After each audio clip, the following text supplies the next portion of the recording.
Hi, I'm Marion Lawrence from the PA Hub, and I have Lucy Brazier here today, who is our head judge at our upcoming Merseyside and Chester PA of the Year Awards that we're very excited about that are happening in October. Lucy's, those who don't know her, is the CEO of Marsh Publishing and publisher of Executive Secretary magazine. And we're delighted to have her as head judge. I think it's year 5, isn't it, Lucy? I know. It's amazing. Hello. Hi. How great to be here.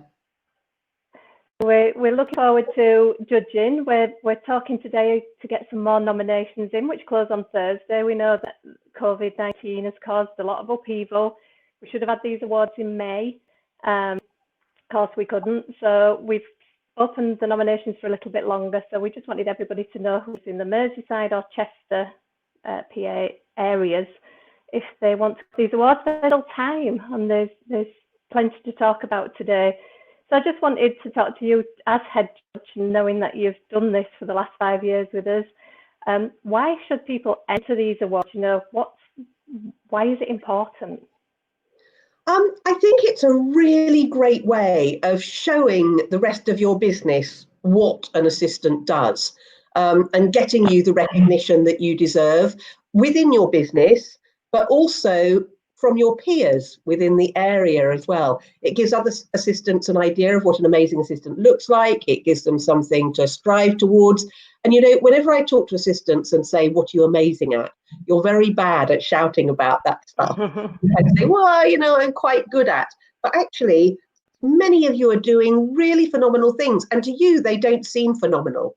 But, quite often when I judge these awards, I read a nomination and I feel like standing up and cheering because you're doing something so wonderful. But also, for your executive, if you get your executive to sit and write a testimonial, or other people in the business to sit and write a testimonial for you, it reminds them why you're so amazing and what you do for the company. And, most other sectors have awards also. So for assistants, it's just recognition of the sector as something that is equally important to the rest of the business. Yeah, and there's so many benefits for it. I mean, I know personally because I have won Yorkshire PA of the Year in the past, and just don't realise what an importance you are to that company. So it's beneficial for your company as well. And I think that bosses will recognise that if you are put forward for these awards. Yeah, there's a nice lot of Sorry, Marion. I was going to say, I think there's quite a lot of PR benefits. I think companies that have assistants that win are very keen to make a big deal about it externally as well as internally. And I think you could quite safely say that your life totally changed winning PA of the Year, didn't it? Absolutely. I wouldn't be doing what I'm doing today without that little nudge, really, to help me know that I am good at what I do. And sometimes you just forget as an assistant because you are assisting, you're behind the scenes, people don't see you face to face as much as your CEO, but you're working in partnership with them and you're doing such a lot for the company. So yeah, it did change my outlook on everything. I think one of the biggest reasons people don't go for them is because they get really nervous about that. And I just wondered what you thought about people being nervous and putting themselves forward. Oh gosh, I really wouldn't be nervous at all. I know that when we're judging, we quite often get people who come in and say, oh, I didn't know whether I should put myself forward for this because I didn't know how I would stand up against everybody else. And I was worried that if I didn't win, how that would look. But you know what? On the night, so many assistants that have entered come and say, even when they haven't won, oh, this was just the most amazing evening. And the whole process has been wonderful. Because what you have to remember is that even to be a finalist, you're going to be put up there as one of the best assistants in your region. And that's great. That's great Absolutely. For you. It's great for the other assistants in your business. It's great for assistants, full stop, within the profession. So really don't hold back and really don't be nervous about the day itself. Yes, you come in if you are a finalist and you do an interview with myself and a couple of other judges, but we don't bite, we're very friendly, and we'll make sure that you have an amazing day.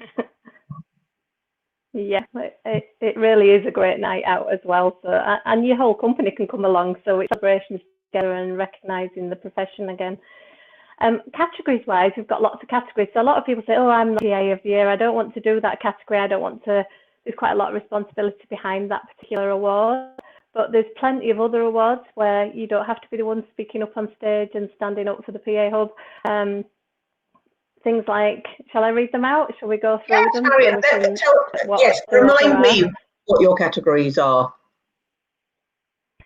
So first one is Rising Star. This one is for I know, so why. And this one's for PAs who have been PAs for under 4 years, but they're showing aspiration and they're inspired to become a better and more established PA, and they're showing signs of that now. And it is an exciting category.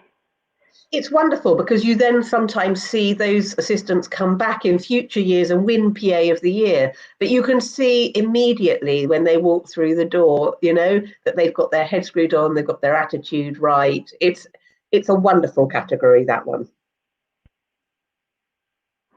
So what's next? And another wonderful one, which always, the next one is Outstanding Charity, which I know Executive Secretary magazine sponsor this one because it's our favourite one, where we all end up in tears over this one, don't we?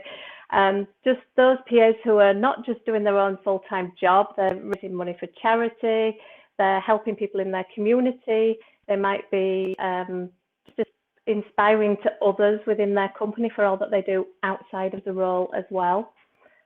There's been some great entries in that category, Marianne. I mean, I know that, you know, every year we look at the entries to that and go, wow, outside of their job, because we know that the job is, you know, taking up so much of their life already. But so many assistants do other things to serve the community as well, don't they? Yeah. Brilliant. Really brilliant. And the next one is Best Organised Event. So this one, especially now when people are having to go virtual, is the one that you've done recently. That you know, you've had to learn a completely new way of doing things. Best Organised Event could be from the last 2 years. So, you know, think about what you've done. It's not normally an assistant's role, but it didn't used to be normally an assistant's role. It really very much is now. So there's lots of PAs out there organising events. Yeah, and shout about it, because, you know, if you have organised a phenomenal event, it could be that other people in your company aren't aware that it was you that was behind it, you know? And again, it's great recognition for what you do in your role, for the fact that this isn't just tea and typing anymore, that assistants actually have a really strong business role within their businesses. So organising events is a great way to shout about what it is that you're doing. What's the next one, Marion? Definitely. So the next one's Employer of the Year. So turning it on its head, and, you know, do you have a good employer? Are they supporting you as a PA? Do they help you get training? That kind of thing. So is your employer a great employer? Yes, and I think quite often we find that the ones that are finalists in that have got a PA network, or, you know, they're really pulling their assistants together and looking at how they can put proper career progression in place. You know, how they're supporting their PAs full stop to become the very best that they can possibly be. It's another really inspirational category. Absolutely. And the next one's Above and Beyond. And this one was really aimed at people who don't want to go for PA of the Year. They don't feel quite ready for that, but they're not a rising star because they've been there for over 4 years. So this category was put in to help those in between those two categories who are showing and something really big. So they might have done a massive complicated office move and made it go smoothly, you know, that type of thing. You know what, Marion, in this time of COVID, in this time of COVID, there are so many assistants who are really going above and beyond and getting outside of their comfort zone. And, you know, where there are lots of staff who are furloughed and the assistant has remained on, many of them are doing parts of the job that they had never done before, trying new things, having to get involved with new sectors of the business that they didn't know before. So there should be a whole heap of you out there that really would benefit from entering this award and talking about some of the things that you've done during COVID? Yeah, absolutely. The next one is the best PA team. So a team of PAs who work together to meet the objectives of their company. Lots of teams out there. Yes, and usually on the night, they're the ones who are the noisiest. You get the whole team there. Yeah, they are. They're all cheering like mad. But as I said earlier, it's a great night. They're usually all up dancing and partying very hard to celebrate the fact that their team's been recognised. It's a lovely one. Nice category. And then this one, for those ones that on with their bosses, which I hope you do, and you've got a good partnership with him or her, is best boss. So we've got people who have the best, executive manager, boss, whatever you want to call the term. But I think this one's nice to recognise that partnership. Yes, and the executives are always absolutely thrilled that they've been nominated. That's what's so lovely. But, recognition for those executives that really do look after their assistants and make sure that they're given opportunities and that are, clear and concise and have a vision. And, so if you're looking at your boss and you're thinking, wow, we all have them, don't we? That one boss that makes the hairs on the back of your neck stand up on end for all the right reasons. And if somebody said to you, who was your favourite boss ever, you'd think about that person.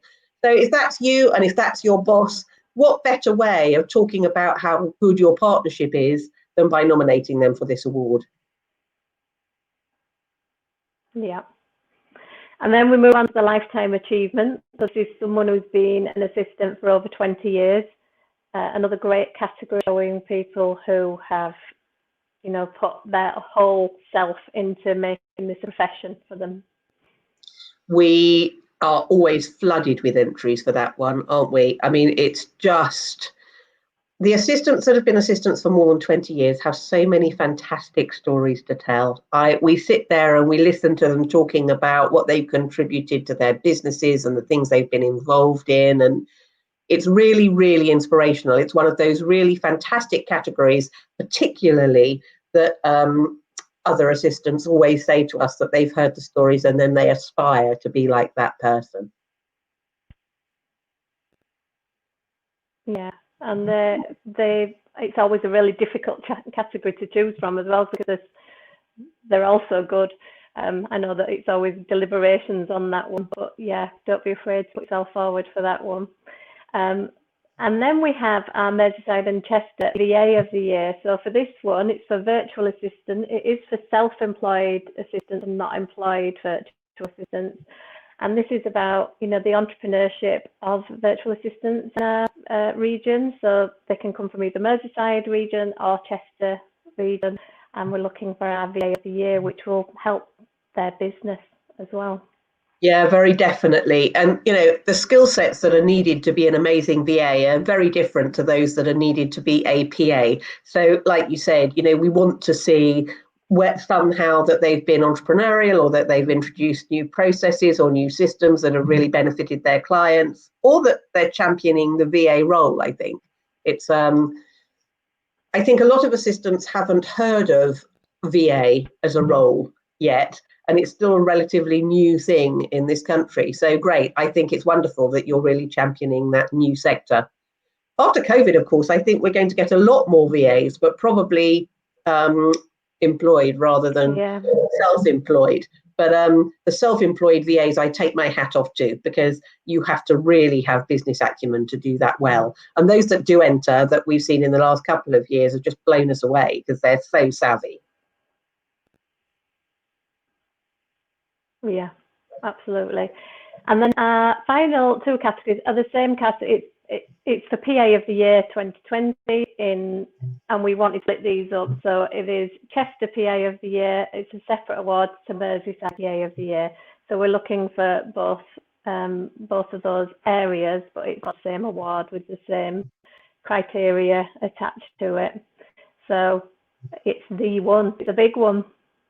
It really is the big one. I mean, there's a lot of coverage, isn't there, in the press locally when somebody wins PA of the Year. And obviously, from the Yeah. minute that they're announced, the rest of the evening is celebrating them. But you know, the finalists in the PA of the Year category, I think, get almost as much out of it, almost as much out of the whole process and the recognition from their companies as the person who wins it.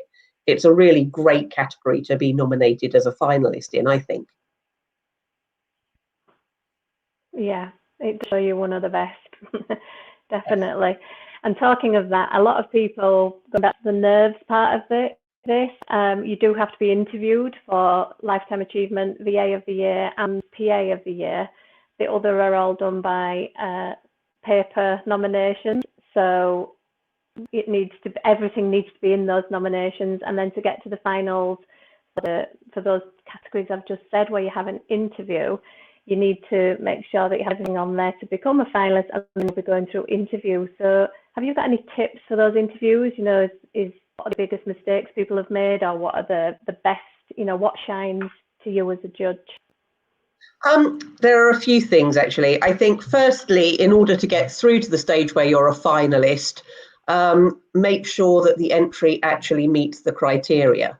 Because when we get to a point, which we do on occasion, whereby we've got two people and we're going, oh, we really can't work out who the winner is here. And believe me, I take judging very, very seriously, because I know that if you win, it can change somebody's life. So for me, I want to be absolutely sure that the right person has won. But if it comes down to the wire and we're comparing two people and there's no other way to decide who is the winner, we will go through the criteria one by one and see who meets which. And unfortunately, because we don't know you, unless it is written down, we can't see whether you have met the criteria or not. So we need for you to make sure you're ticking all those boxes when you're filling out your entry.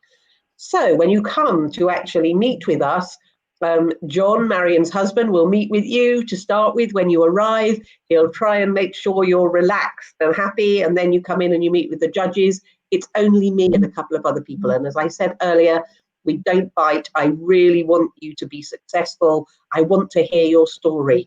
So don't get so tied up in nerves that you are unable to portray yourself in a good way. Really think through what your entry says and why you're so amazing, and be able to put that into words. Just practice a few of the answers. You know, I know you're not going to know what my questions are, but for example, you know, if I'm saying to you, why do you think that you would be a good candidate for PA of the Year?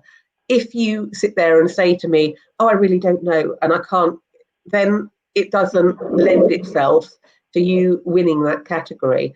Often the people that do win are the ones that really understand what they would do with it if they won, and really understand what it is that they have to offer the profession as a winner. So in that category, but in all the other categories as well, make sure you know your entry back to front and inside out, because we'll probably have chosen statements or whatever from your entry to ask you questions around. But please, come enjoy it. It's meant to be a day where you come and you feel like we're really celebrating you. It's not meant to be something that scares you to death. And also for the reassurance on that, the other two judges actually this year are Rachel Priestley, who won our VA of the Year last year in Yorkshire, and our PA of the Year in Yorkshire last year, Lisa Jones. Both of them have been through the process. They know exactly what it's like to sit at the other side of the fence. So that should also be reassuring, because everyone wants you to do well. And they're both phenomenal women in their own right, you know, and really gentle. You know, I think Rachel, the VA, has the most outstanding business, and you know, fitted all the criteria that we were talking about earlier from an entrepreneurship point of view, and from having amazing processes and systems in place. And well, Lisa just walked through the door and blew us away. And it's interesting actually with Lisa, because she works part-time, because you know, she's a mother and she needs to not work full-time. So please don't be put off from entering if you don't feel that you fit into what you perceive as being PA of the Year, because our PAs of the Year have come from all different sectors, all different backgrounds, all different working practices. And it doesn't necessarily mean that because you're part-time, you can't enter. I think it's important to say that. I'm so excited. I'm really excited. I can't wait to meet them all. Yeah. It's going to be really phenomenal. Me too. And for those who are in Yorkshire, they'll be coming out soon as well. And Lucy's head judge again on those. So we'll just watch this space, and we look forward to getting the nominations through. I think you can see it running at the bottom, how you nominate, and we look forward to it. So thank you so much today, Lucy, for being here and giving advice to everybody. And we look forward to October. Pleasure. Absolute pleasure. I can't wait. Marion, if anybody has any questions, where should they contact you? They can contact me directly by email, or which is marion@thepahub.co.uk, or they can get me on Facebook. There's a business page for the PA Hub. I'm on Twitter, and our website as well. We have a where you can nominate. You could always put questions on the contact us page on the website as well. Perfect. So listen, don't delay. Do it while you're thinking about it. Find time and get your nomination in. I promise that you won't regret it. It's just the most amazing, amazing process. And those that have gone through it always say that they were just so thrilled that they did. Thanks, Marion. Thanks, Lucy. Bye. Bye.